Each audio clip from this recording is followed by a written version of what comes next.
Bom dia, criancinhas! Tudo bem com vocês? Espero que sim.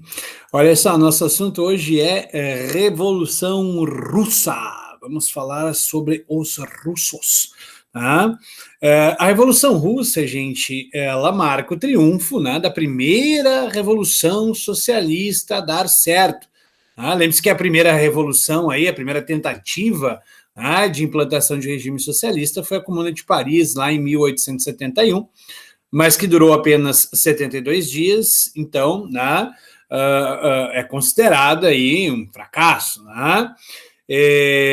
A Revolução Russa, ela triunfa. E, claro, o triunfo da Revolução Russa, a Revolução de Outubro de 1917, ela vai inspirar, né, não só na Europa, mas sobretudo na Europa, nesse momento, uma série de levantes, né, e o próprio fortalecimento aí de regimes ou de partidos, né, melhor dizendo, partidos que tentavam a implantação de um regime socialista na Alemanha, na Itália. A gente vai ver isso principalmente, né, no pós-Primeira Guerra Mundial, aí, o crescimento dos grupos, né, socialistas aí, comunistas na Itália, na França, na Inglaterra, né, na própria Alemanha, né, com o levante espartaquista aí, que nós vamos falar logo adiante. Tá? Então, assim, para entendermos a Revolução Russa, nós temos que entender o que era a Revolução, o que era a Rússia antes, né, da Revolução. Eu estou usando como uma das minhas bases teóricas, além, claro, do livro do Eric Robensbaum, A Era dos Extremos. É um livro mais direcionado aí do professor Daniel Arão Reis, né? A Revolução que Mudou o Mundo, aí a Rússia em 1917. Então, para fazer um apanhado geral aí deste conteúdo. Veja, a Rússia era o último país que se imaginava na Europa haver uma revolução comunista. Por quê? Quando a gente olha para a teoria de Marx, né? Marx defendia que você teria uma revolução socialista nos países onde o capitalismo estivesse amadurecido, né? Tanto é que os teóricos olhavam para a Inglaterra, olhavam para a Alemanha como possíveis, né, lugares onde poderia haver uma revolução aí socialista, né? A Rússia, por ser um país predominantemente agrícola, né, não se via essa possibilidade tão iminente. Então, era um país mais atrasado da Europa, né, predominantemente agrícola, como você nota aqui, 80% da população na Rússia era uma população rural, e a maior parte destes ainda vivia, né, sobre um regime feudal até certo ponto, né, ou quase feudal. O feudalismo foi, como a gente vê aqui, né, o feudalismo foi abolido legalmente em 1861. Isso não quer dizer que ele tenha acabado do dia para a noite, né? Ele foi abolido, mas, claro, é uma tradição aí, né, de séculos que você não tira do dia para a noite. Então, foi um processo aí até longo, né, para que, né, diminuísse essas relações feudais. Então, uma população 80% rural, muitos viviam sob um regime feudal, um regime político czarista, né, Czar César, né, imperador, ele usava esse título, pode aparecer com um T, né, Czar, é uma monarquia absoluta, né, também chamada de autocracia. O que é uma autocracia? Um eu-poder, um poder absoluto aí. Tá? Então, total concentração de poderes nas mãos do czar, neste caso, né, a dinastia Romanov era que governava a Rússia, de 1613 a 1917 foram os Romanov, né, que governaram a Rússia, apoiada aí por uma aristocracia proprietária de terras, os chamados boiardos, que eram donos aí, então, de latifúndios exportadores. Essa era a base da economia russa, né, latifúndio exportador.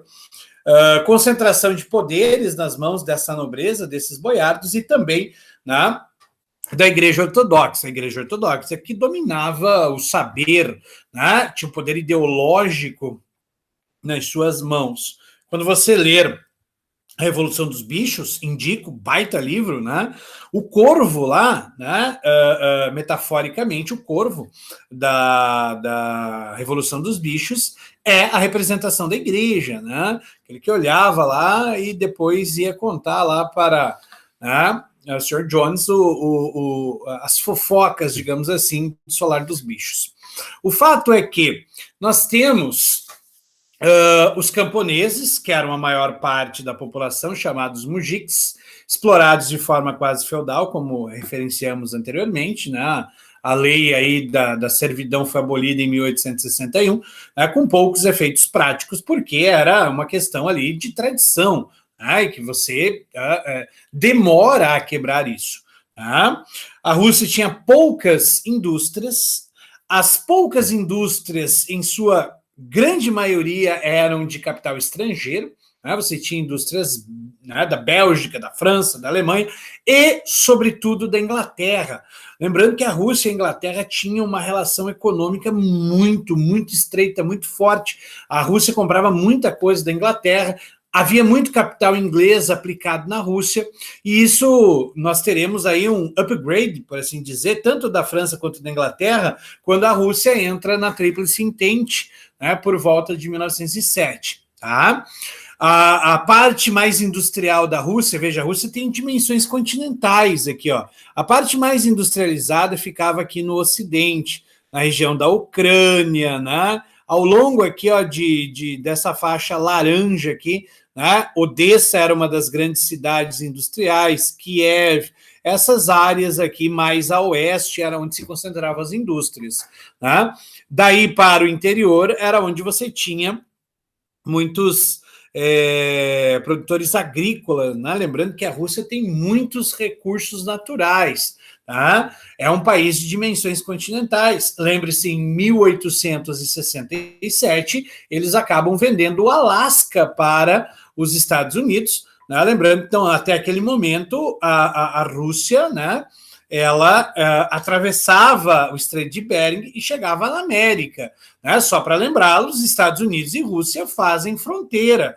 Tá? O que divide Estados Unidos da Rússia é o Estreito de Bering. Lembrando, o Alasca pertence aos Estados Unidos desde 1887, 67, perdão, né? Quando o Alexandre II vai vender o czar Alexandre II vende para os Estados Unidos, né? Vai passar nos pila lá o Alasca, beleza? Então a dinastia Romanov governou, né, a Rússia aí desde 1613 com o Ivan o Terrível, né, até os Romanov serem depostos. Aí Nicolau II foi deposto, né, pela Revolução de Fevereiro, e depois ele é executado pela Revolução de outubro de 1917. Aqui a família, né, real da Rússia, o Nicolau II, a czarina, né, a Alexandra aqui, ela era alemã, né, ela vai mudar de nome aí para Alexandra, ela se converte à ortodoxia, né, a igreja ortodoxa grega aí, no caso da Rússia, né, a igreja ortodoxa, para, claro, né, legitimar-se como uma czarina russa, que os dois, né, as fotinhas, e as 4 filhas e o filho, né, a Olga, Tatiana, Maria, Anastácia e o Alexei Romanov, né, os filhos aí do casal. Aqui a foto, né, a pose para a foto em família, aqui o brasão, né, dos Romanov, com 2 águias, né, ou uma águia de 2 cabeças, melhor dizendo, porque a Rússia tem uma parte na Ásia e uma parte na Europa, então por isso que ela estava, né, virada, uma cabeça para o leste, uma cabeça para o oeste. Esse é o brasão dos Romanov, então. Tá? Toda a oposição na Rússia, né, ela era ilegal, era tudo clandestino. E aí nós temos como principais, né, grupos opositores do czar aí, os nihilistas, que era o nome dado aos anarquistas, né, os anarquistas que costumavam, né, promover atentados aí, né, o czar Alexandre I foi morto, né,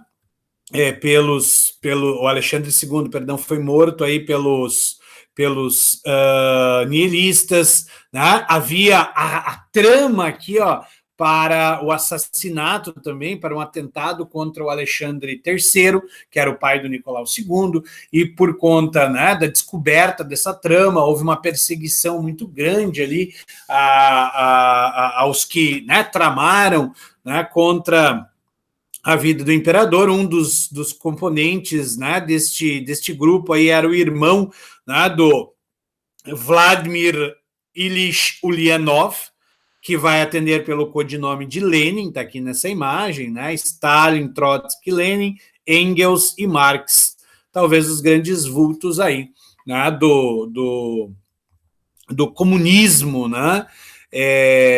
Deste contexto aí. O fato é que, né, descobriram lá o plano para assassinar o Alexandre III, o irmão do Lenin. Alexandre também estava metido aí, então a própria família Ulyanov acaba sendo perseguida, até por isso que, né, o Lenin, entre outros, né, vai ter que ir para o exílio aí boa parte do tempo das agitações políticas na Rússia. Tá? Nós temos em 1898 a formação do POS-DR, o Partido Operário Social Democrata Russo, que era formado por intelectuais de orientação marxista. Tem até aqui a bandeira, né, do POS-DR aí. Tá? Então, composta por intelectuais de orientação marxista. Os mencheviques, né, mensch quer dizer menos, né, a minoria aqui, então menchevique minoria, e os bolcheviques a maioria. Os mencheviques seriam os brancos dessa bandeira. Tá? O que são os mencheviques? Eles defendiam a aliança, né, do povo com a burguesia, aos moldes do que fora a Revolução Francesa. Já os bolcheviques queriam uma revolução imediata, por isso que você vai ter ali um racha deste Partido Operário Social Democrata Russo. Então, foi constituído em 1898 e dividiu-se 5 anos depois por conta dessa divergência ideológica. Vamos lá. Os mencheviques queriam uma aliança do povo com a burguesia, tendo em vista o amadurecimento do capitalismo. Eles desejavam que se implantasse o capitalismo, se criasse uma classe proletária, né, forte, uma consciência de classe, aquela coisa toda, como Marx havia, né, delimitado aí, né, nas suas teorias, né, e depois, então, haveria uma revolução socialista. Então, uma revolução liberal burguesa, aos moldes do que for a Revolução Francesa, e depois, mais tarde, a Revolução Socialista. Os bolcheviques, liderados por Vladimir Ulyanov Lenin, né, vai atender pelo codinome, bolchevique a maioria, pretendia uma revolução socialista imediata com a participação de operários e camponeses. O Lenin vai criar a teoria marxista-leninista. Lembre-se, Marx criou o marxismo, uma revolução proletária. O Lenin vai criar o marxismo-leninismo. Ele vai dizer, olha, nós podemos articular, né, o operário e o camponês nessa luta. Tanto mais que nós vamos ver depois, né, a bandeira da União Soviética com um martelo, que representa os operários, e uma foice, que representa os camponeses. A foice e o martelo representam a união do campo e da cidade na Rússia. Tá? Nós tínhamos um outro partido, o Partido Socialista Revolucionário, tá, que defendia uma revolução camponesa e a nacionalização das terras, formando aí comunidades agrícolas igualitárias, superando a civilização capitalista. Então, é uma civilização agrícola, uma sociedade eminentemente agrícola. E, por fim, o Cadete, que era o Partido Constitucional Democrata, a contração vai ficar Cadete, tá? Formado pela burguesia, e neste momento aí, né, formado pela burguesia em 1905, bastante fraco politicamente, depois tem, né, aí um crescimento, vai lá, né, político dentro da Rússia, beleza? Em 1905, nós teremos a Revolução de 1905, que foi chamada de Ensaio Geral. Lenin vai chamar de um ensaio geral. Por quê? Porque depois veio o ato de fato, né, a Revolução de fato. Então, em 1904, vai eclodir a Guerra da Manchúria, que opôs Rússia e Japão. né, a Rússia e o Japão vão lutar pela posse da Coreia e da Manchúria. Tá? Obviamente que uma parte significativa, né, dos homens e idade adulta da Rússia vão para a guerra, ou seja, vão produzir menos, e mesmo assim vão continuar comendo, então tinha que garantir o abastecimento desses caras, ainda que precariamente. Tá? Então, assim, além de você tirar uma grande parte da população masculina adulta, né, do trabalho, você ainda tem que destinar grande parte da produção para a região, né, em conflito, ainda que precariamente esse abastecimento, tá? Isso, obviamente, vai causar revolta nos combatentes, né? Nós teremos diversos motins de soldados e, internamente, na Rússia também uma crise de abastecimento muito grande, o que levou, claro, a uma alta dos preços, uma inflação desordenada e também uma greve muito grande, né? Você tem aí uma série de revoltas internas neste momento. Tá?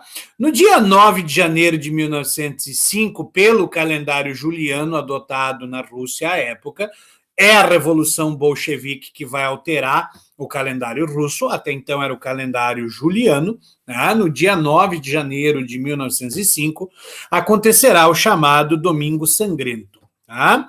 Um padre ortodoxo chamado Gapon vai liderar uma manifestação, vamos usar essa palavra, uma manifestação em São Petersburgo, que era a capital, São Petersburgo, em frente ao Palácio de Inverno, onde era a residência, né, do imperador.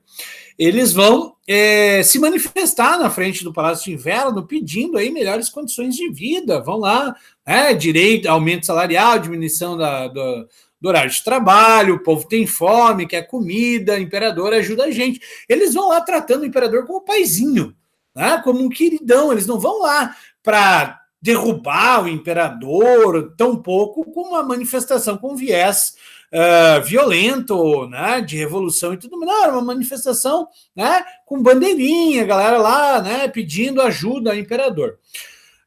Só que, claro, é um regime absolutista e não vai permitir aí que haja desafio ao poder. Então, você tem a Okhrana, que é a polícia czarista, né, a tropa de choque do czar, né, a sua guarda pessoal. Os caras vão simplesmente abrir fogo contra a população civil. A gente tem algumas imagens, fotos, inclusive, aqui, ó, uma foto de 1905 do chamado Domingo Sangrento. Você tem centenas e centenas de mortos e feridos nesse violento ato por parte, né, da Okhrana, né, a polícia czarista contra a população em geral, achando que com isso haveria, né, um recuo da população, e o tiro saiu pela culatra. Por quê?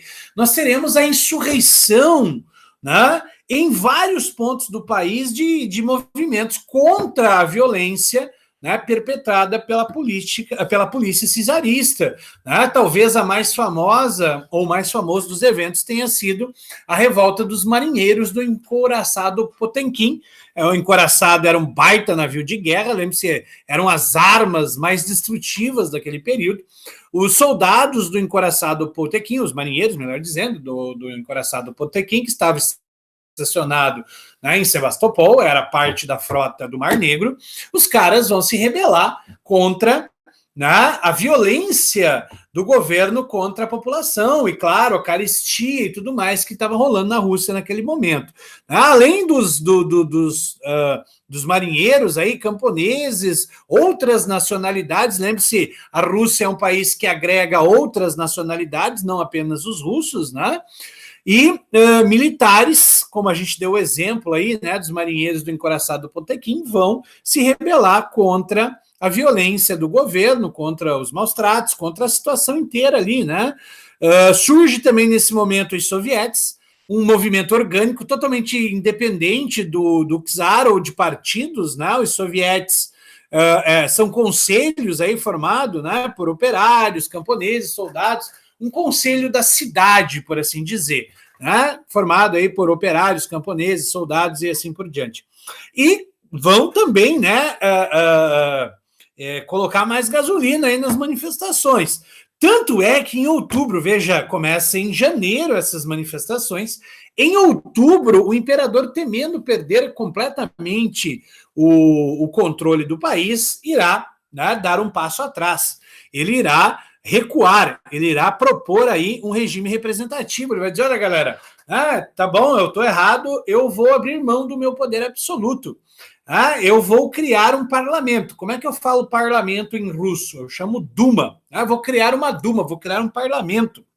Os que aceitaram essa proposta do czar foram chamados de outubristas, né? O grupo que aceitou a proposta aí do czar, em sua maioria eram burgueses que não desejavam uma mudança assim radical na sociedade. Não, eles queriam, né, um pouco mais de voz política, eles queriam, né, mudanças aí em termos, né, de atuação do imperador, então o parlamento estava de bom tamanho, tá? Isso foi em 1905, outubro de 1905. Em 1907, né, a Rússia entra na Tríplice Entente ao lado da França e da Inglaterra.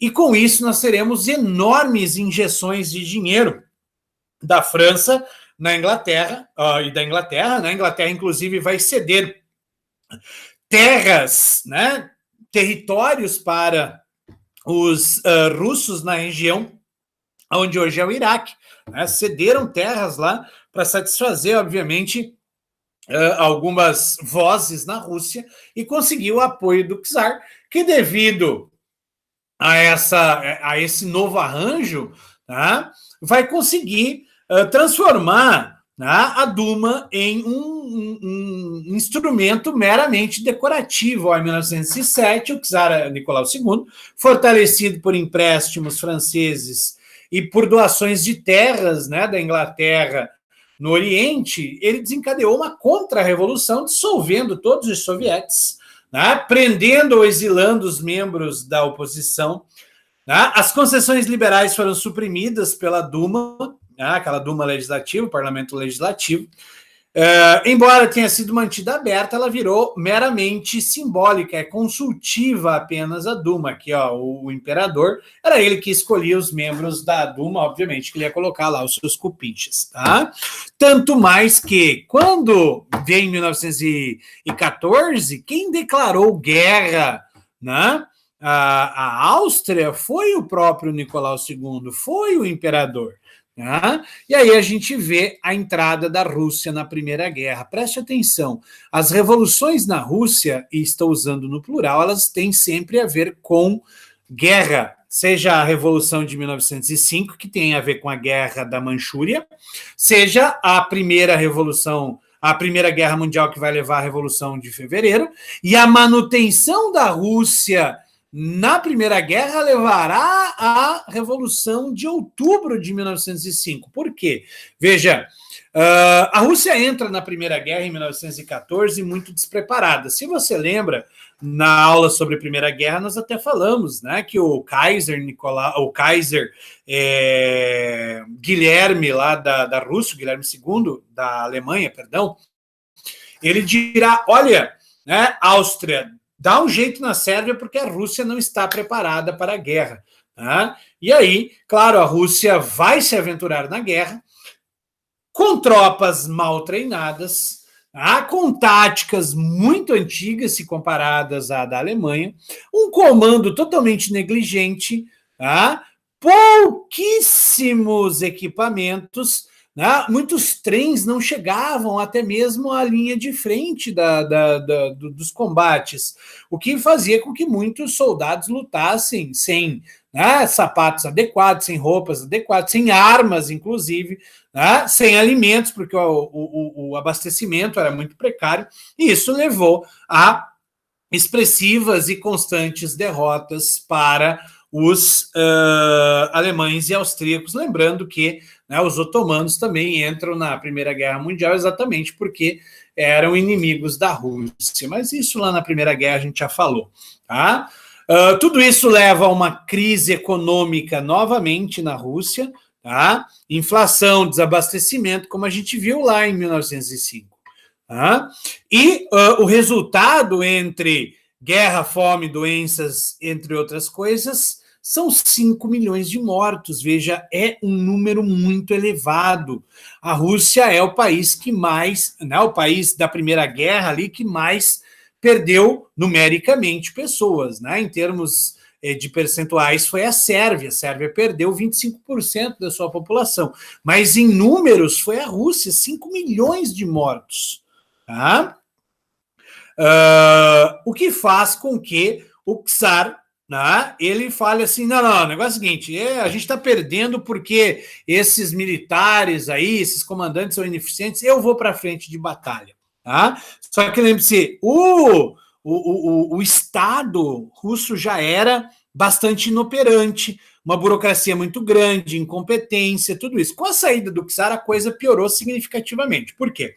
O czar vai para frente de batalha, e quem fica no comando do país é a czarina Alexandra, né? Que lembre-se, era alemã, ela era da dinastia Hesse, da Alemanha. Ela era prima do Guilherme II, imperador da Alemanha. Tá? Veja, a Alexandra, ela era muito, não só a Alexandra, o Nicolau também, tá? Mas sobretudo a Alexandra era muito influenciada por esse cara aqui, ó, um tal de Rasputin. Veja, como é que se constitui a história toda aí, tá? As famílias reais europeias, elas sempre casavam-se entre si. Tanto é que nós já falamos do queixo Habsburgo, por vezes, né? Os Habsburgo vão desenvolver um problema congênito, né? Eles tinham, né, um queixo avantajado, por assim dizer, né? Chegando a muitos, né, dos Habsburgo aí aparecer uma deformação, né, facial,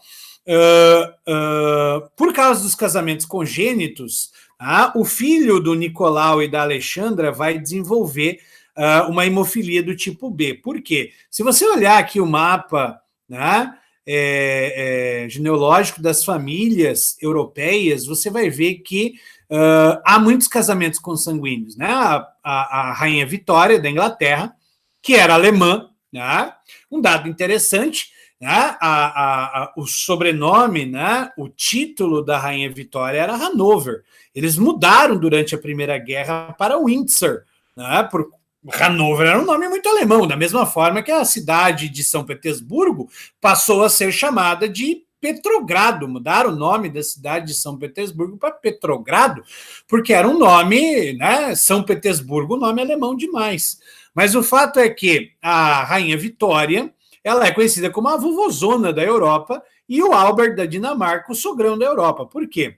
Veja, a rainha Vitória, ela era mãe, né, da princesa Vitória, que era a esposa do Frederico III da Alemanha, que era filho do William, né, ou do Guilherme da Prússia, né, e eles eram pais do Guilherme II, então neto da rainha Vitória. Ele odiava o próprio tio dele, né, o Eduardo VII, né, que era filho da rainha Vitória, casada com a Alexandra, filho do príncipe Albert, também era pai da Maria, casada com Alexandre III. Eles eram pais do Nicolau II. Tá?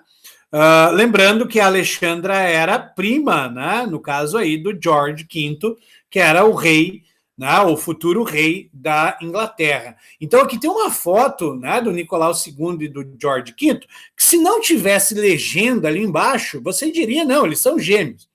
O que acontece? Esses vários casamentos consanguíneos, e aí o professor ou a professora de biologia pode ensinar melhor, né, vão levar a problemas congênitos, problemas genéticos. Os filhos da Vitória, né, da rainha Vitória, eles eram hemofílicos, assim como o Alexei. Então o menino sofria muito, sofria muito. E aí que entra o Rasputin. Ele diz que que ele pode curar, né, o Alexei Romanov, e ele começa a tratar o menino, ele tem uma sensível melhora, né, o que faz com que o Rasputin comece a exercer um poder muito grande sobre a Alexandre e o Nicolau. Tá? E, claro, esse misticismo, né, todo esse... Porque ele era um curandeiro, vamos usar a palavra ali, fazia umas magias, um monte de crendices ali em torno do Rasputin. Tudo isso leva a um descrédito muito grande dos Romanov. Lembre-se, a Rússia é predominantemente ortodoxa, né? Um povo muito religioso, então começam a ver com maus olhos essa influência do Rasputin, e a coisa fica muito mais séria quando o Nicolau vai para a frente de batalha e deixa a Alexandra, né, como imperatriz. O Rasputin vai começar a trocar ministros, inclusive ele vai, né, começar a controlar diretamente a política ali, e começam a surgir boatos da Alexandra e tudo mais, porque ela era alemã, ela poderia ser uma traidora, fofocas, né, disseminadas. O que vai convergir, vai somar tudo a fevereiro de 1917, a Revolução de Fevereiro, que vai depor o czar Nicolau II. Ele será deposto, né? Será tirado do poder e nascerá o governo provisório, tá? O governo provisório aí, a Revolução de Fevereiro, vai colocar aí, então, o príncipe Georg Lvov, que era primo, né? Ele era hipster, né? Ele era primo do Nicolau II, com o apoio dos mencheviques. O Georg Lvov, e do cadete também, o Georg Lvov vai assumir como príncipe regente, claro, simbolicamente, porque quem passará a mandar é a Duma, né? Então nós inauguramos aí a fase liberal burguesa dessa Revolução de 1917. Então, lembre-se, fevereiro de 17, nós vamos ter uma outra revolução em outubro de 1917, principalmente porque a Rússia se mantém na guerra, tá? Os caras não vão tirar a Rússia da guerra, e você já vai entender a importância disso. Então, forma-se um governo de coalizão, tendo aí o príncipe Georg Lvov como o testa de ferro, né? o rei, né? Vamos dizer assim, simbólico. Mas quem vai mandar é a Duma, né, que era controlada pelo cadete na época, mas que vai contar com o apoio dos mencheviques, e depois terá a presidência aí, o primeiro-ministro, né, o Alexander Kerensky, que era aí, vai lá, alinhado aos mencheviques. O fato é que, como é uma revolução liberal burguesa, nós vamos ver a implantação, então, de liberdades individuais. Nós temos a redução da jornada de trabalho de 14 horas para 10 horas, para, né, obviamente, acenar aí uma aproximação com os sovietes, que voltam a atuar nesse momento. Tá? Nós temos a liberdade de imprensa. Lembre-se, numa fase liberal burguesa, a ideia é dar, né, direitos aí de cunho burguês, tá?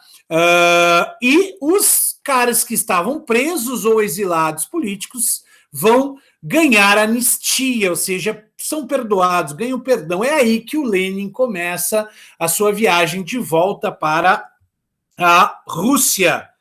Lembrando que a Rússia permanece na Primeira Guerra Mundial e, óbvio, os resultados são os mesmos, né? Fracassos militares constantes. O problema, né, não era necessariamente o czar, mas toda a estrutura czarista da Rússia, que não foi alterada significativamente com a emergência da Revolução de Fevereiro. Então, claro, os fracassos militares continuam. Nesse meio tempo, aí, o Kerensky, então, é nomeado como primeiro-ministro, né, assume o controle da Duma. Lembrando, ele está, né, alinhado aí aos mencheviques. E o Lenin chega em abril de 1917 na Rússia, né? Lembrando, ele sai da Suíça, onde ele estava no exílio, com o auxílio da Alemanha, e ele vai parar lá em Helsinki, né, na Finlândia, que era parte da Rússia à época, e dali começa, né, a sua pregação, vamos lá, né? As teses de abril, elas são resumidas em 3 pontos. O Lenin vai defender aí paz, terra e pão, ou seja, ele vai defender que a Rússia teria que sair da Primeira Guerra, porque os comunistas viam a Primeira Guerra Mundial como um conflito eminentemente imperialista, como um conflito burguês. Então, não, ao operariado nada tinha de bom na Primeira Guerra, por isso que ele defendia a saída da Rússia da guerra, tá? Por que os caras, os mencheviques, por que a Revolução de Fevereiro vai manter a Rússia na guerra? Para tentar cumprir, né, os acordos com a Inglaterra e com a França, né, para tentar angariar, né, recursos para a Rússia. Né, no intuito de manter essa aliança com a Inglaterra e a França, a Rússia se mantém na guerra. Né? Ele também falava de uma reforma agrária, o Terra, nesse caso aqui, é de uma reforma agrária, então sair da guerra, uma reforma agrária, e assim restabelecer o abastecimento na Rússia, o pão. Tá? Enquanto o Lenin fazia essas pregações aí, um cara chamado Leon Trotsky aqui, ó, ele irá formar o Exército Vermelho. O Exército Vermelho é o braço armado dos bolcheviques. Né? Lembrando que os bolcheviques eles defendiam uma revolução socialista imediata, eles queriam a implantação aí, né, do socialismo imediatamente. E em outubro de 1917, nós teremos, né, o triunfo, por assim dizer, dessa proposta, né, dos bolcheviques. Por quê? Diante das várias derrotas e a manutenção daquele cenário, né, de falta de abastecimento, de mortes constantes na Rússia, o soviete de Petrogrado, né, a Guarda Vermelha, né, do Trotsky, vão atacar o Palácio de Inverno. Aqui a gente tem imagens, né, da tomada do Palácio de Inverno em outubro de 1905, de 1917, perdão, os 10 dias que abalaram o mundo, né, onde os bolcheviques vão tomar o poder e vão estabelecer, né, a Revolução de Outubro, a Revolução Bolchevique, a Revolução Socialista na Rússia, em outubro de 1917. Né? Pelo calendário juliano, obviamente, se aparecer março ou novembro, não estará errado, mas não se costuma usar, né, o calendário gregoriano, que era, né, o calendário que vigora no Ocidente, ainda hoje vigorava e vigora. Então, pelo calendário gregoriano era março e novembro, mas pelo calendário juliano, que era usado na Rússia à época, era fevereiro e outubro. Por isso que usa-se fevereiro e outubro, beleza? Nós voltamos logo em seguida com a Revolução de Outubro de 1905, beleza? De 1917, perdão.